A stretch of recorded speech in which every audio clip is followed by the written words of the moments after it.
Lars Pacheco natalo sa sugal ng 5 million pesos. Narito ang buong detalye. How I lost 5 million in online gambling.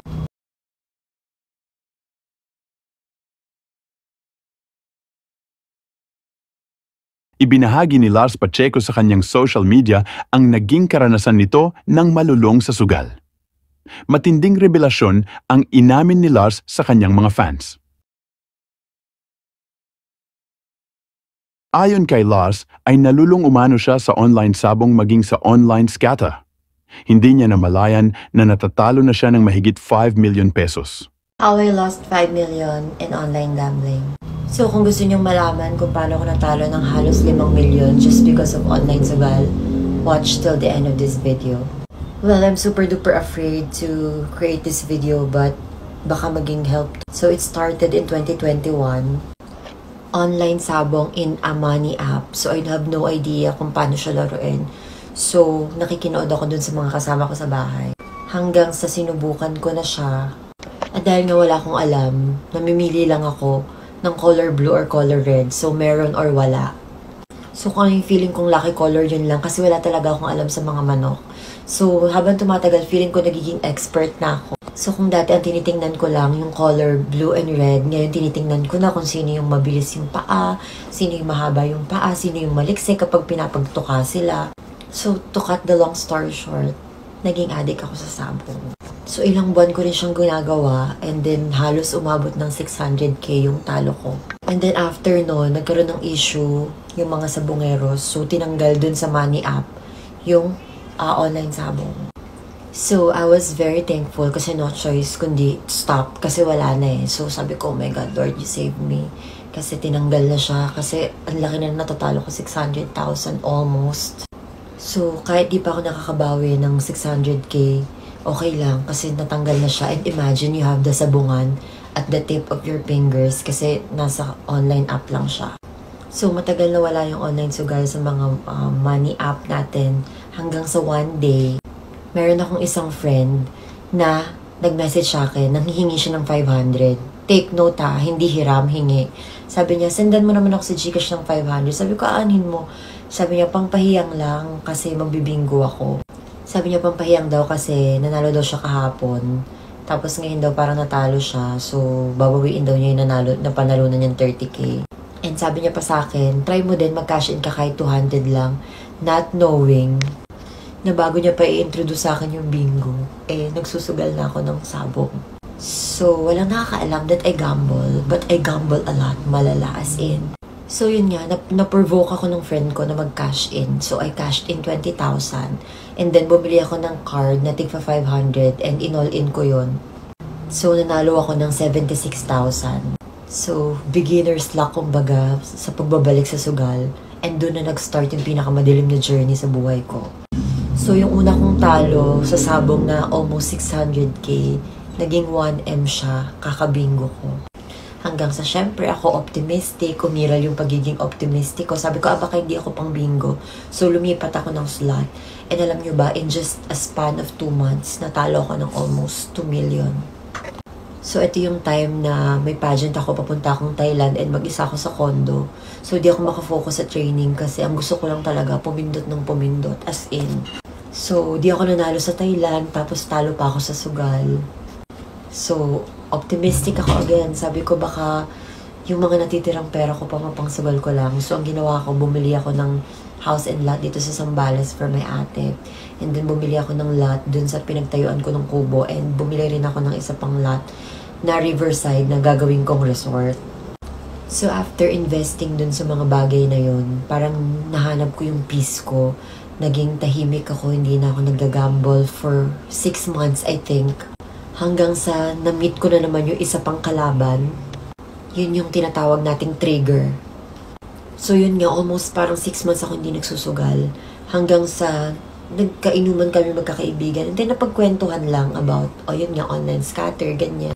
And then ako, bumida pa ako na, oh my gosh, I quit sugal na. Parang 6 months na akong gambling free, ganyan. Quit na talaga ako. Tapos one time, maglo-load lang sana ako sa Gcash. Tapos parang may bumulong sa akin, be, mag-cash in ka.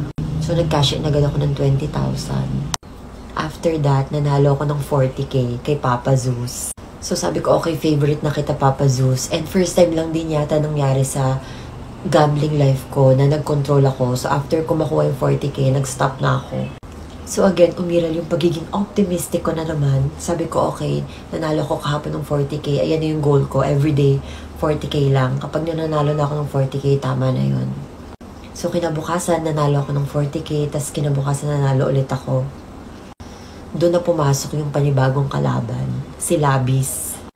Sabi ko, shit, kaya ko yung 40k a day. So gagawin kong 50k a day.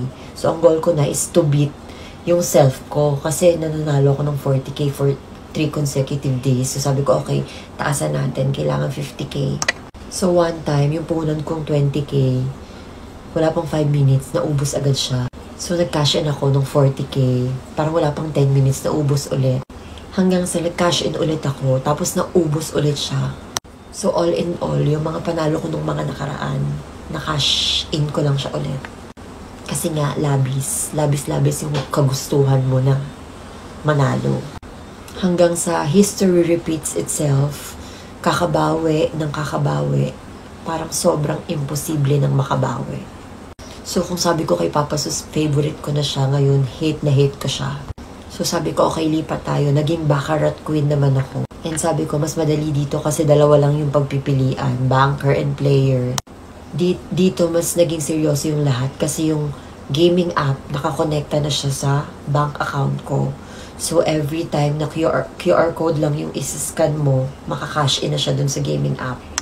So kung titingnan yung transaction history nung gaming app ko, para siyang nireregla kasi kulay red ang kulay ng deposit. So, puro ako deposit. Wala akong nawi-withdraw. Tapos, dumating pa sa point na yung bank account ko nalilimit na siya. So, tatawag ako dito sa friend ko, Jonas, like, sa transfer nyo nga ako kasi limit na ako.